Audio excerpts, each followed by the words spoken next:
Dobro veče svima. Dobro veče, sa vama večeras vidoviti Milan. Krećemo sa emisijom. Došao sam da vam pomognem, stižem pravo sa američke turneje na najgledaniju hrvatsku televiziju.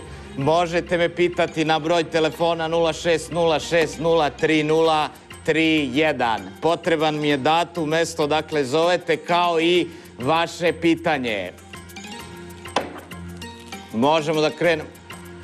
Možemo da krenemo odmah sa emisijom. Tu sam zbog vas i krenimo sa emisijom odmah.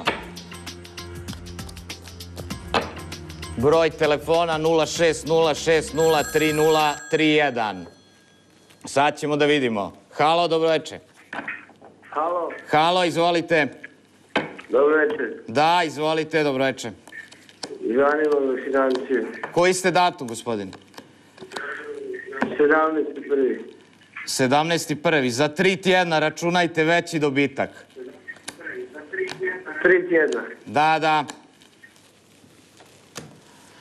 To je to, hvala lijepo. Idemo na sljedećeg pozivatelja.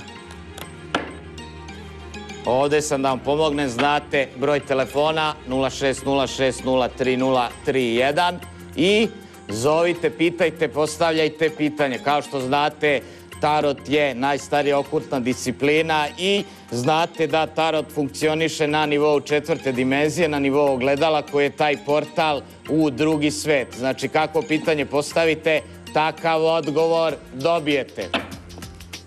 Krećemo sa uključenjima.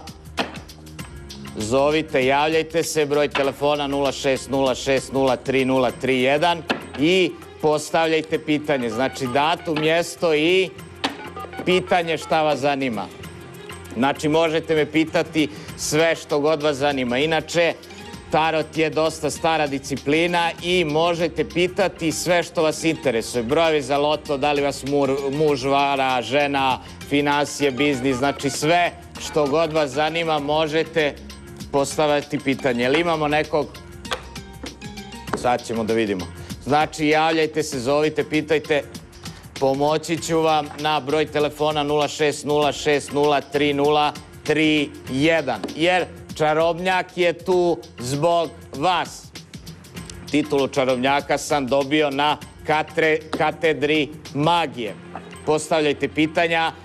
Možete da se uverite, znači zovite vaše rođake, prijatelje, kolege, dečka, devojku i vidjet ćete da me i oni vide u stanu kao i vi što me vidite. Znači čarobnjak može istovremeno da se pojavljuje na više mesta.